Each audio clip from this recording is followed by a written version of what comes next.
பிரபல நடிகரும் கராத்தே மாஸ்டருமான சிகன் ஹுசைனி அவர்களோட சொத்து மதிப்பு எவ்வளவு அப்படிங்கிற தகவல் சமீபத்தில் சோசியல் மீடியாவில் வெளியாகி ரொம்பவே வைரலாக போய்கிட்டு இருக்கு. அவரோட சொத்து மதிப்பு எவ்வளவு அப்படிங்கிற கம்ப்ளீட் டீட்டெயிலை தான் இந்த ஒரு வீடியோவில் நம்ம பார்க்க போகிறோம். பிரபல கராத்தே மாஸ்டரான சிகன் ஹுசைனி அவர்கள் சமீபத்தில் உடல்நலக் குறைவு காரணமாக ஹாஸ்பிட்டலில் அட்மிட் ஆகியிருந்தார். அவருக்கு பிளட் கேன்சர் இருக்குது அப்படிங்கிறது உறுதி செய்யப்பட்டு அதற்கான தீவிர சிகிச்சையில் ஈடுபட்டு இருந்தாங்க. இந்த ஒரு நிலையில் சிகிச்சை பலனின்றி அவர் இறந்து போயிருக்காரு அப்படிங்கிற தகவல் வெளியாகி எல்லோருக்குமே மிகப்பெரிய ஒரு சோகத்தை ஏற்படுத்தியிருக்கு.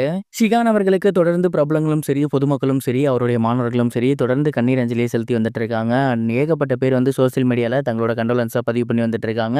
இந்த ஒரு நிலையில் தொடர்ந்து அவரை பற்றி ஏகப்பட்ட செய்திகள் வெளிவந்த வண்ணம் இருக்கு. அந்த வகையில் அவரோட சொத்து மதிப்பு எவ்வளவு அப்படிங்கிறது தெரிய வந்திருக்கு. ஷிகான் அவர்கள் கிட்டத்தட்ட பல வருஷமா சினிமா துறையில் இருக்காரு. அது மட்டும் இல்லாமல் கராத்தே மாஸ்டராக இருக்காரு. ஏகப்பட்ட மாணவர்களை உருவாக்கியிருக்காரு. ஆனால் அது எதையுமே அவர் காசுக்காக பண்ணதே கிடையாது. முழுக்க முழுக்க ஆத்மார்த்தமாக அந்த பேஷனுக்காக, அந்த ஆர்ட்டுக்காக தான் அவர் பண்ணியிருக்காரு. ஸோ நிறைய மாணவர்கள்ட்டேருந்து அமௌண்ட் அப்படிங்கிறது அவர் வாங்கினதே கிடையாது. அதனால் அதை வழியாக பார்க்கும்போது அவருக்கு வருமானம் அப்படிங்கிறது மிகப்பெரிய அளவில் கிடையாது. சென்னையில் அவருக்கு ஒரு சொந்தமான வீடு இருக்குது. அந்த ஒரு வீட்டோட மதிப்பு மட்டுமே கிட்டத்தட்ட 16 கோடி. அந்த காசையுமே பார்த்தீங்கன்னா அவர் சிகிச்சைக்காக செலவு பண்ணுறதுக்கு வச்சுருந்தாரு. அதுபோக அந்த காசுகள் எல்லாத்தையுமே அவரோட மாணவர்கள் பேரில் தான் அவர் எழுதி வச்சுருந்துருக்காரு. கடைசியாக அவரோட பேங்க்ல அக்கௌண்ட்டில் ஒரு சில லட்சங்கள் வச்சுருந்துருக்காரு. ஆனால் அதுவுமே கேன்சரோட ட்ரீட்மெண்ட்டுக்காக மொத்தமாக செலவாகியிருக்கு. இப்படி பார்க்கும்போது அவர் போகும்போது அவரோட சொத்து மதிப்பு அப்படிங்கிறது டோட்டலி ஜீரோ தான். அந்த 16 கோடி இருந்தாலுமே அவர் பேரில் இல்லை, அவங்க ஸ்டூடெண்ட்ஸ் பேருக்கு மாற்றி கொடுத்துட்டாரு. அந்த பணத்தை அவங்கள செலவு பண்ணிக்க சொல்லிட்டாரு. ஸோ இதன் வழியாக பார்க்கும்போது அவர் போகும்போது எதையுமே கொண்டு போகலை.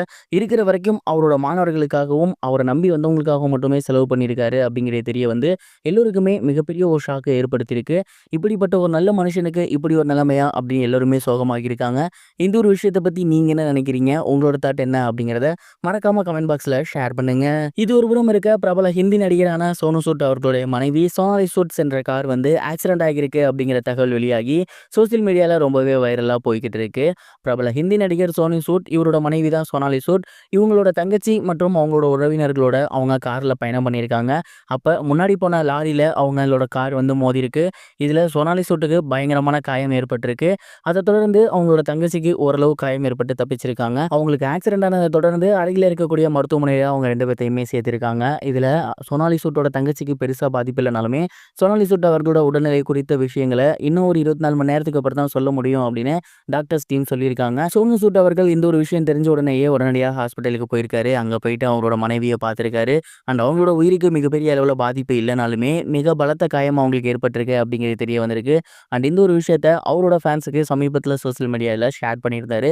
ஃபேன்ஸ் எல்லாருமே சோனு சூட்டுக்கு ஆதரவாக நம்பிக்கை அளிக்கும் வகையில் நிறைய வார்த்தைகளை சொல்லி வந்துட்டு இருக்காங்க. இது வரைக்கும் கனெக்டிங் டிவிக்கு சப்ஸ்கிரைப் பண்ணனா மறக்காமல் சப்ஸ்கிரைப் பண்ணிக்கங்க. உடனடி அப்டேட்ஸ் பெறுவதற்கு நோட்டிஃபிகேஷன் பெல்லையும் கிளிக் பண்ணிக்கங்க.